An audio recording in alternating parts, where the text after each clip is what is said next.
The kid I was babysitting kept talking to someone in the corner of the room. He would say something, then stop, like he was listening.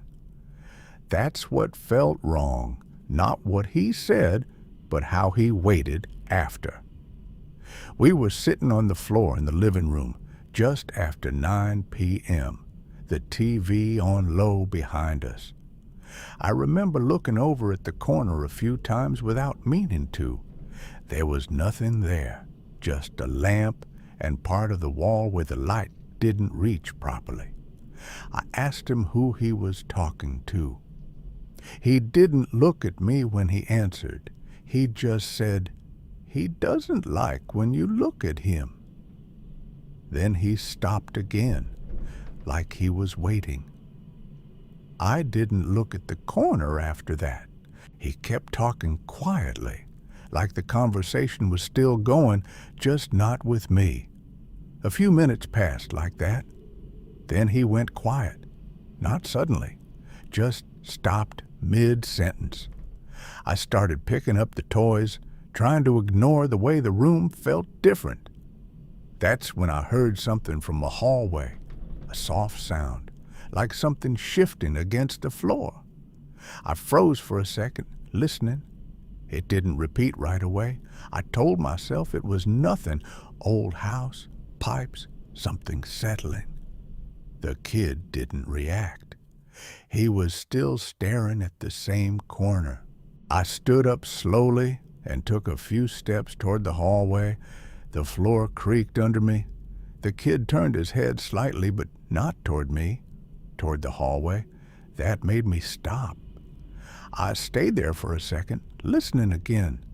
Nothing, just the TV and that quiet, empty feeling in the house. I went a little closer anyway, just enough to see into the hallway. It was dark, no movement, everything exactly how it should be. When I turned back, the kid wasn't looking at the corner anymore.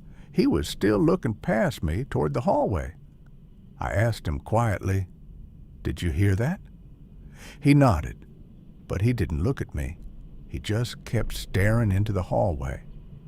I asked, "Is that who you were talking to?" He shook his head slowly. "No," he said. "That's different." I felt that tight, hollow feeling in my chest start to build.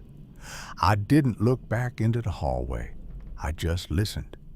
A few seconds passed. Then I heard it again.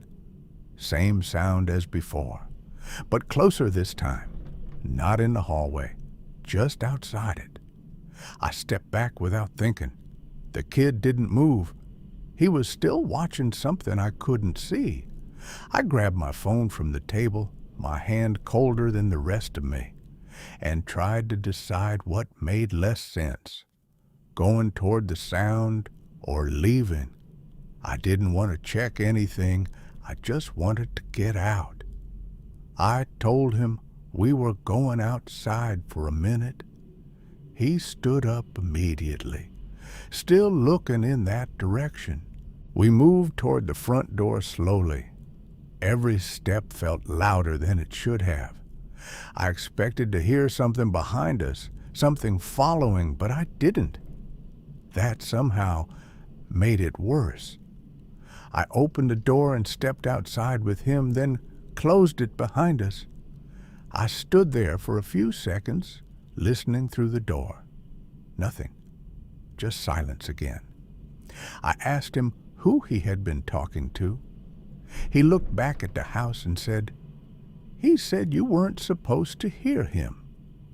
I didn't go back inside until his parents came home, and even then I didn't stay long, because the sounds didn't start until he said someone was there, and they stopped the moment we left. The kid I was babysitting fell asleep on the couch, but the sounds in the hallway didn't stop. That's what I remember most clearly. I was sitting a few feet away, lights low, just scrolling on my phone while the TV played quietly in the background. It was close to 11 p.m., and the house had that still, heavy feeling it gets late at night. The hallway light was off, so it was just darkness past the living room. I heard the first sound a few minutes after he fell asleep. A soft step. Not loud, but clear enough that I looked up immediately. I stayed still, listening. Nothing for a few seconds. Then another one. Same place. Same slow, uneven sound. I told myself it was the house settling. Old floors, temperature change, something like that. It didn't feel right, but it was enough to keep me sitting there. I glanced at the kid. Still asleep, completely still, breathing slow. I looked back toward the hallway. Nothing moved. Just that empty space. I went back to my phone, but I wasn't really looking at it anymore. I was waiting. A few seconds later, it happened again. This time closer. Not by much, but enough that I noticed the difference. I put my phone down and sat up a little. The room felt quieter suddenly, like everything else had dropped away. I listened carefully. No movement. Then I heard a faint sound, like something brushing lightly against a wall. I stood up slowly, not fully deciding to, just reacting to it. The floor creaked under me. The sound in the hallway stopped immediately. That made me freeze. I stayed completely still, watching the dark hallway, waiting for it to start again. A few seconds passed. Then it did. Same slow movement. But now it felt like it was reacting, like it had paused because of me. I took one step toward the hallway. The kid shifted slightly on the couch behind me. I turned my head for a second just to check. He was still asleep. When I looked back, the hallway felt different. Not visibly, just closer. I don't know how to explain it better than that. I stayed where I was, listening. Then I heard it again, right at the edge of the hallway now, close enough that I didn't have to guess anymore where it was. I said quietly, "Hello?" My voice sounded smaller than I expected. The sound stopped, completely. I waited. Nothing. Then after a few seconds I heard something else, not a step this time. A soft shift, like someone adjusting their weight. Right there, just out of sight. I stepped back without thinking. The kid made a small sound behind me like he was waking up. I turned around fully this time. His eyes were half open, but he wasn't looking at me. He was looking past me, toward the hallway. I asked him if he was okay. He didn't answer right away. Then he said quietly, "He's still there." I didn't look back. I didn't want to see anything. I just grabbed my keys from the table and told him we were going outside for a minute. He didn't argue. He just sat up slowly and kept looking in that direction as I helped him up. We moved toward the door together. Every step felt too loud. I expected to hear something behind us, something following, but I didn't. That somehow made it worse. I opened the door and stepped outside with him, then closed it behind us. I stood there for a few seconds, listening through the door. Nothing. Just silence again. I asked him what he meant.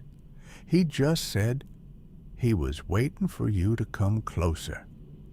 I didn't go back inside until his parents came home, and even then, I stayed near the door the entire time. I woke up because the bedroom door was moving, not opening fully, just shifting slightly like someone was pushing it and stopping before it made a sound. It was the kind of movement you could almost miss if you weren't already awake. I checked my phone without moving much.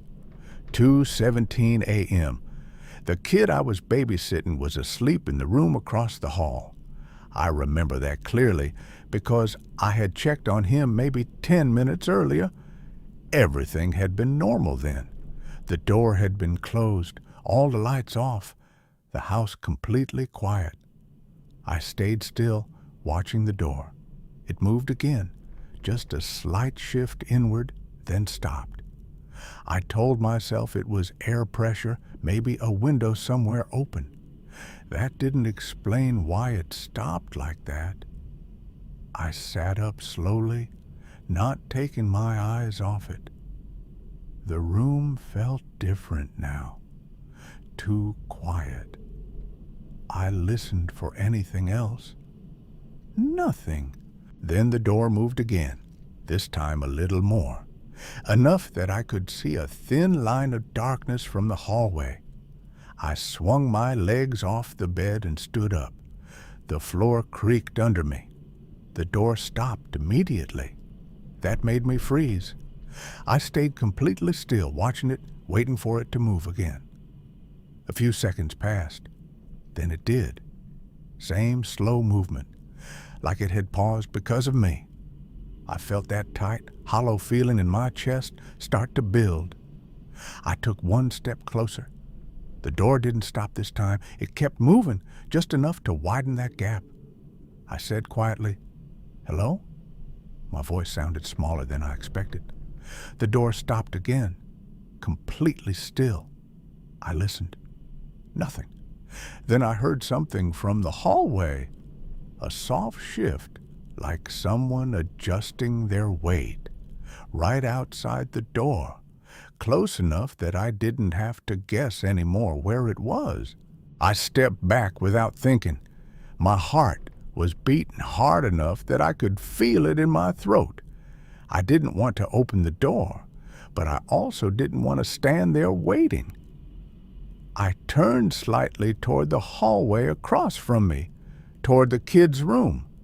His door was open. That wasn't how I left it. I stared at it for a second, trying to remember. I was sure I had closed it. I hadn't heard it open.